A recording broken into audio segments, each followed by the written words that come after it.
Good evening and welcome to Nationwide on the network service of the NTA. I'm Naja'atu Tijani. We begin with the Presidential Election Petitions Court, which has admitted in evidence the certified true copies of documents obtained from the Independent National Electoral Commission by the People's Democratic Party and its candidate Atiku Abubakar regarding the conduct of the February 23 presidential election. The petitioners in this matter, through their counsel, have so far tendered documents relating to the election in 7 states. Dele Atumbi reports. The resumed sitting of the Presidential Election Petitions Court, counsel to the PDP and its candidate Atiku Abubakar, Levi Uzogu, SAN, told the court of their intention to review the process of tendering their documents from local government to local government and state by state to fast-track the process. Before this request, the PDP and its candidate have tendered the document for 2 states, Niger and Yobe. This request was not objected to by the counsel to the respondents, which are the Independent National Electoral Commission, President Muhammadu Buhari, and the All Progressives Congress. So far, the PDP and its candidate have tendered documents concerning the presidential election for 7 states. The states are Niger, Yobe, Katsina, Kebbi, Borno, Jigawa, and Gombe. The documents tendered are Form EC8C, EC8B, and EC8A, as well as the receipts for the certification of the documents. Counsel to the Independent National Electoral Commission, Ustaz Usman, SAN, objected to the admissibility of the documents. Counsel to President Muhammadu Buhari, Mike Igbokwe, SAN, and APC Charles Edosonwan, SAN, also objected to the admissibility of all the documents tendered by the petitioners, with the attachments which the counsel described as containing editorial judgments by the petitioners. Counsel to the respondents, however, said they will adduce reasons for their objections in their written final addresses. The PDP and its candidate are challenging the victory of President Muhammadu Buhari in the February 23 presidential election. PDP and its candidate have 10 days to call their witnesses as agreed by all the counsel in the matter, while the respondents have 6 days each to also call their witnesses. Counsel to the petitioners, Levi Uzogu, SAN, had informed the court that the petitioners intended to call 400 witnesses in the matter. In Abuja, Dele Atumbi, NTA News. In the meantime, the Supreme Court of Nigeria has upheld the election of Gboyega Oyetola of the All Progressives Congress as the governor of Osun State. The court, in a majority decision of 5-2 justices, dismissed by a split decision the appeal filed by the People's Democratic Party's Ademola Adeleke against the election of Oyetola. Judiciary correspondent Femi Okewu reports. The judgment of the 7-member panel led by the Acting Chief Justice of Nigeria, Justice Ibrahim Tanko Mohammed, affirmed the election of Gboyega Oyetola as the governor of Osun State following the September 2018 elections. The judgment of the Apex Court on all the 4 appeals followed the same pattern, and this has been the trend of the case from the Tribunal to the Supreme Court. 5 justices of the Apex Court affirmed the majority judgment of the Court of Appeal, which was delivered on the 9th of May. 2 others differed. The lead majority judgment was delivered by Justice Bode Rhodes-Vival, with Justices Muhammad Kudirat Kekereekun, Amiru Sanusi, and Uwane Abba Aji consenting, while Justices Kume Akas and Paul Galinje dissented. On our part, we're happy. We thank God for this victory. now the governor of our state can settle down to the serious business of government. My authority decision, aside from the issue of technicality, went straight into the merit of the case, and they said that the appellant has fulfilled constitutional requirement on the 22nd of September when the election was first conducted. This judgment effectively ends the 2018 governorship election of Osun State. In Abuja, Femi Okeowo, NTA News. And President Muhammadu Buhari has sent a congratulatory message to Governor Gboyega Oyetola of Osun State on the Supreme Court ruling which affirmed his victory in the September 2018 state governorship election. This Supreme Court decision, according to the President, lays to rest the tussle over the governorship election and removes all encumbrances on the path of the governor from fully delivering the gains of democracy to the people of the state. In a statement by the Special Advisor on Media and Publicity, Femi Adesina, the President commends the government and people of Osun for allowing the rule of law to run its entire course. He therefore urges Governor Oyetola and the ruling All Progressives Congress to be magnanimous in victory and make concrete moves towards inclusive governance.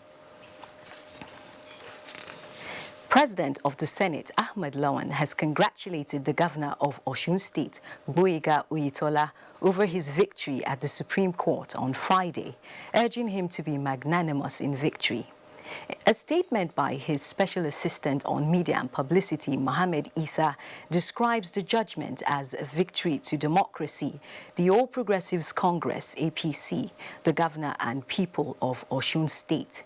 Senator Lawan advises Oyetola to put behind him past events during the election period and its aftermath litigation and concentrate on tackling the challenges facing the state. He urges him to run an all-inclusive government where everybody in the state will be carried along for the greater good. The All Progressives Congress welcomes the ruling of the Supreme Court affirming the election of Gboyega Oyetola as the governor of Osun State. The party congratulates Governor Oyetola and indeed the party's Osun State chapter for successfully defending its legitimate mandate. In a statement by the National Publicity Secretary of APC, Lanre Isa Onilu, the ruling no doubt will cement the majority status of progressive governors in the country. The ruling, the party says, will now allow Governor Oyetola, the Governor Oyetola-led APC administration in Osun State to focus on the core business of governance and implement the many pro-people developmental plans for the state. And following the Supreme Court judgment, the Osun State Governor, Gboyega Oyetola, is calling on the people of the state to remain calm and peaceful. He says the judgment is a victory for the people. Correspondent Femi Afariogun tells us more. Triumphantly, Governor Oyetola moved around major streets in Osogbo, the Osun State capital, thanking the people for their show of love. Traffic was at a standstill as supporters of the APC joined the governor's procession chanting victory songs.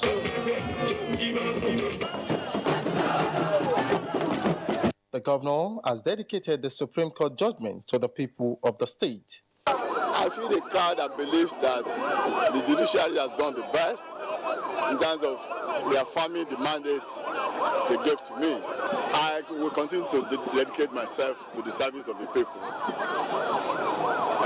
The love they have shown clearly demonstrates the fact that I must put in more effort to ensure that I give them the dividend of democracy. He is, however, extending hands of friendship to the People's Democratic Party to build a viable state for the people. The Osun State Governorship Election Petitions Tribunal had declared Ademola Adeleke of the People's Democratic Party winner following his petition against the outcome of the September 22, 2018 governorship election. But the Court of Appeal turned this down and affirmed Oyetola. This Supreme Court's judgment puts an end to the legal battle for the Osun State #1 seat. In Osogbo, Femi Afariogun, NTA News. And in other news, President Muhammadu Buhari departs Abuja on Saturday for Niamey, Niger Republic, to attend the African Union Summit scheduled to hold on July 7. A statement by Special Advisor to the President on Media and Publicity, Femi Adesina, says the President will participate in the 12th Extraordinary Session of the Assembly on the Union on African Continental Free Trade Area and the first mid-year coordination meeting of the AU and the regional economic communities in Niamey. The extraordinary session of the Assembly of the Union is expected to launch the operational instruments of the agreement establishing free trade area. The instruments include the free trade area rules of origin, tariff concession portals, portal on monitoring and elimination of non-tariff barriers, digital payments and clearing systems, and African Trade and Observatory dashboard. Prior to the summit, the Buhari administration had embarked on extensive consultations with stakeholders, culminating in the submission of the report by the Presidential Committee to assess impact and readiness of Nigeria to join the free trade. The committee had recommended that Nigeria should sign the agreement, which aims to boost intra-African trade. President Buhari will sign the agreement on the margins of the AU meeting in Niamey. President Buhari will be accompanied to Niamey by the First Lady, Mrs. Aisha Buhari, Governors Babagana Zulum, Abubakar Atiku Bagudu, and Aminu Bello Masari of Borno, Kebbi, and Katsina states, respectively, among other top government officials. Now, Nigeria's economic performance in the first quarter of 2019 has been described as fair, following the 2.01% growth in the gross domestic product, a clear shift from 1.89% recorded the same period in 2018. Abolade Salami reports that this was made known at the quarterly review of the economy in Lagos. The excitement over Nigeria's imminent ratification of the African Continental Free Trade Area Agreement is understood from its standing as an economic and political giant on the continent. This is why the African Union is bringing for the first time the 8 regional economic blocs on the continent to work out how the free trade agreement will be facilitated for rapid economic integration. 13 heads of states are also meeting at this summit to examine the gray areas of the initiative. But by far, Nigeria's decision to endorse the trade agreement is the biggest news at this meeting. There is a general excitement about Nigeria's accepting to sign the agreement. And of course, Nigeria being a big player on the African continent, whatever decisions they take is a decision that will reverberate across the continent, especially when you look at the enormous possibilities that are abound in Nigeria. When you have, a market of over 200 million people, definitely you are a force to contend with. Now, signing the Continental Free Trade Agreement by Nigeria is a big boost to the entire agreement, because that means that you are taking on board this large population, this large market, these large prospects of economic prosperity. At a press briefing, the African Union Commissioner for Economic Affairs, Victor Harrison, cited the level of integration attained by ECOWAS under Nigeria's leadership as one that can be used as a model to actualize the African Continental Free Trade Area. In pushing for the ratification of the African Free Trade Agreement area, the African continent is very much aware of the need to dot all the I's and cross all the T's to ensure that this agreement becomes a blessing and not a curse to the continent. This is because its production base is still very low, while its import volume is very high. From Niamey in Niger, Makut Simon Macham, NTA News. And that was a throwback to the earlier report of Africa's excitement on the signing of the free trade agreement. Now, the President of the Senate, Ahmed Lawan, has assured Nigerians and operators in the oil industry that the 9th Senate will conclude works on the Petroleum Industry Bill. He gave the assurance when he granted audience to the management of ExxonMobil. Ignatius Nkwo was there for NTA News. The Petroleum Industry Bill, seen as key to the reforming of the oil industry in Nigeria, is one of the bills that has not been passed into law by the National Assembly. Oil industry in Nigeria. At this meeting, President of the Senate Ahmed Lawan sought the support of oil companies in reforming the sector. He also advised oil companies operating in the Niger Delta to improve on their corporate social responsibility. So we have learned our lessons from the previous experiences, and going forward, we intend to start work on the petroleum industry bill as quickly as possible. This time around, we would like to work very closely with the executive arm of government, those who will be implementing the bill, but we would also like to have you on board as early as possible. Senator Lawan also met with the forum of former members of the House of Representatives, led by former Speaker Umar Galina Abba, during which he assured them of all-inclusive and stable parliament. I feel that all of us are safe, but where there is a very unjustifiable deal, then we will always be there to ensure that the right thing is done, that justice prevails, and I can tell you that this is what the Ninth Senate stands for. The legislature, if anything, has the quality to unite this country. The President of the Senate also granted audience to the Niger Delta Youth Forum, during which he also pledged legislative intervention in addressing challenges in the Niger Delta region. From the National Assembly, Ignatius Unko, NTA News. Now let's go back to the report of Nigeria's Economic Quarterly Review. The media briefing was to review the nation's economy in the first quarter of 2019, which the president of Lagos Chamber of Commerce and Industry, Babatunde Ruwashe, said recorded some level of appreciable growth in the macro and microeconomic sectors, with a 2.01% increase in GDP and a 34% rise in foreign investment into the country, as well as a stable rates and liquidity ease across the markets. We expect that the ongoing recovery should gather pace this year, supported by higher private consumption, which should be by the minimum wage hike, and healthy investment activity amidst more accommodative monetary conditions and winning post-election uncertainty. On the 5-year roadmap of the Central Bank of Nigeria, which focuses on job creation, building a robust payment system, and improving access to credit for MSMEs, the need for the Apex Bank to ensure MSMEs benefit from the 220 billion fund was emphasized. That the Central Bank should adopt that sort of method where they give this fund, make it available through the commercial banks, and also take care of the risk on their own.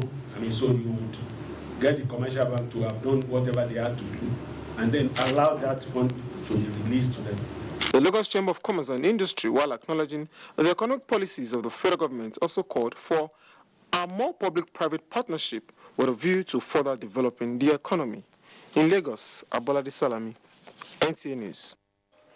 Still talking money matters. Ahead of the 25th Nigerian Economic Summit, the Ministry of Budget and Planning has inaugurated a joint planning committee to facilitate smooth staging of the summit. Olainka Ojo reports that the theme for the 2019 summit coming later in the year is Nigeria 2050, Shifting Gears. The United Nations recently projected that Nigeria will double by 2050 to 410 million, making Nigeria the third most populous nation in the world. This has far-reaching implications on economic growth and development. The question now is, what kind of Nigeria would you like to see by the year 2050? Nigeria that will be technology-driven, that will cater for the population ahead of us. Because that is what most of the countries are using right now. They're using technology to make their country a better place. In Nigeria, that everything would have been conquered. Housing would have been conquered, hunger would have been conquered, and even job would have been conquered as well. With The issues of maximizing the demographic dividend for the growth and development of the country, as well as mobilizing and attracting needed investment and the development and deployment of human capital to achieve higher productivity key, these experts believe it is imperative to look at the future and stimulate long-term economic plan for the country, since the lifespan of the economic recovery and growth plan will end next year. The engagement should be sustained, particularly given the enormous contribution it has made in shaping policy direction of government. Only a competitive private sector economy can achieve a rising standard of living. Being the largest economic summit in the country, the annual Nigerian Economic Summit, which started in 1993, is the premier public-private platform for dialogue between the federal government and the private sector.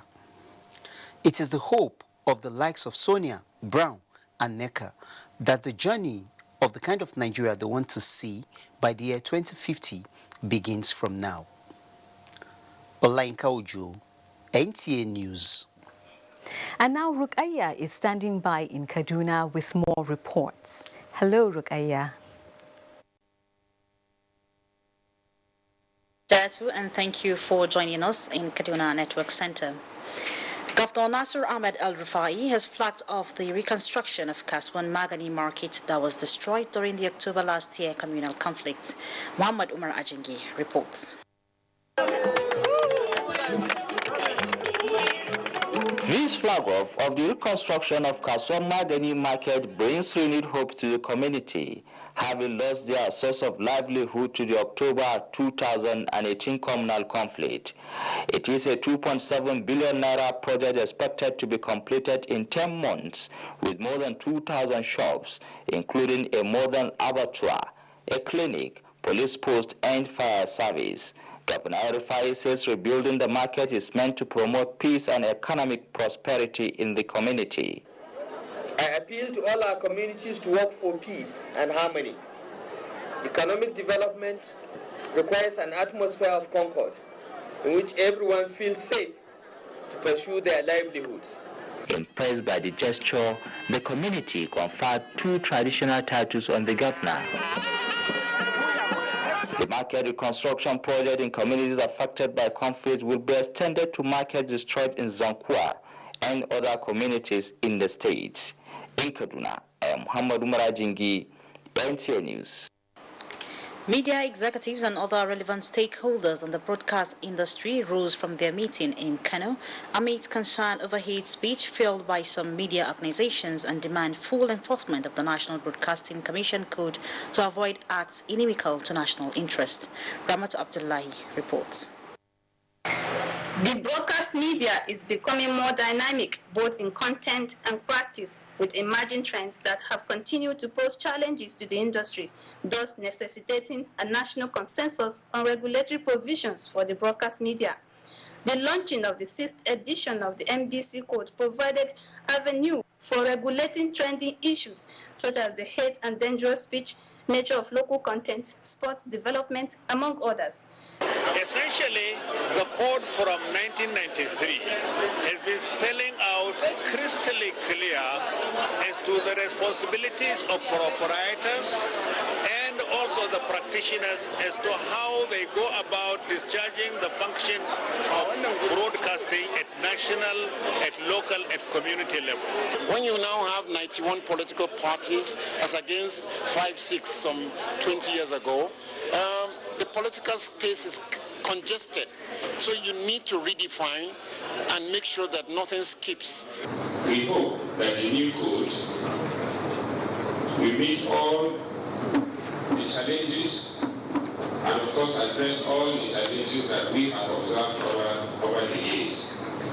Director General of the MBC, represented by the Secretary of the Commission, Mujitaba Sada, called on media professionals to tread the path of professionalism which the code provides. The book reviewer, Professor Umaru Pate of the Bayero University, Kano, says the 16th chapter book can only be relevant if it is well understood and professionally respected by media practitioners. Reactions from members of the academia stress need for the Commission to make copies available to community stations. Ramatu Abdullahi, NTA News. In line with the new policy on local government financial autonomy, Jigawa State Government has kick-started the implementation of direct funding to local government councils. Hawa Halliru Haruna reports that this is coming as the state has newly elected local council chairman. The report. These are 27 newly elected local government chairmen in Jigawa State taking oath of office after the council's election held recently. Their tenure of 2-year term will open a new page in local government administration as they came at a time when the long-awaited local government autonomy is feasible. The state acting governor, Alhaji Umar Namadi, urged the new council chairman to use the opportunity provided by the financial autonomy to develop rural areas. For the last 4 years, what has been happening is that the state government usually borrow money from the local government to pay for the education and the local government staff. Now, as you are aware, now there is a new circular which says that local government will receive their money, will have to pay all their money directly to their own account. From Dusi, Hawa Hallara Haruna, NTA News. And those are our contributions from this zone. Is back to Najatu in Abuja for more stories on Nationwide. Thank you, Rukaiya. President Muhammadu Buhari has approved the reappointment of Boss Mustafa as the Secretary to the Government of the Federation and Malam Abba Kyari as the Chief of Staff to the President. The reappointments take effect from May 29, 2019. Let's now pause for a break. Nationwide continues on NTA International DSTV channel 251 and NTA News 24 channel 101 on the StarTimes platform. AFCON second round matches begin on the terrestrial transmission on the network service and on StarTimes channel 103. Enjoy the best of African football as NTA, Africa's largest television network and hotspots, Nigeria's foremost sports production and marketing company, bring you all 52 matches of the Africa Cup of Nations, Egypt 2019 live from June 21 to July 19, 2019. Yes, all 52 games will hit your screens in crystal clear digital quality. It's your guarantee of a memorable viewing experience and a wonderful cost-effective opportunity for corporate Nigeria to reach tens of millions of Nigerians. For sponsorship and commercial support, contact Abubakar on 0803-331-0175 and Felix on 0803-308-2375. Hot Sports, masters of the game. NTA, you can't beat the reach.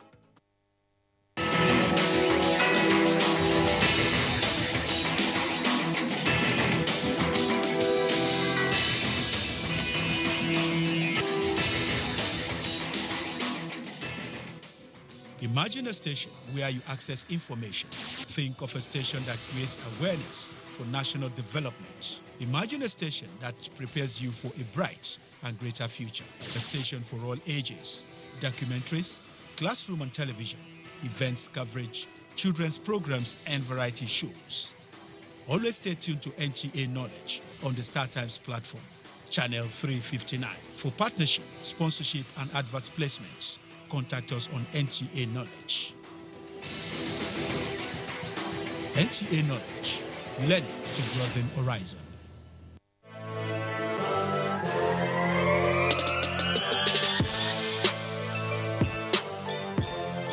I'm actually a passionate baker. I don't rest until everything is done. When I entered university, anytime I'm broke, I'll make cupcakes and go and sell to the other students.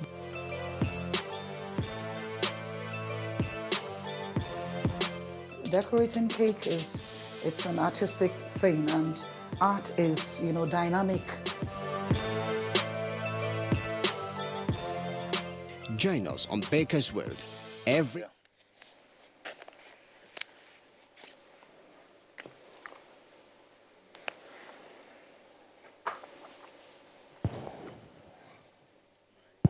I understand we have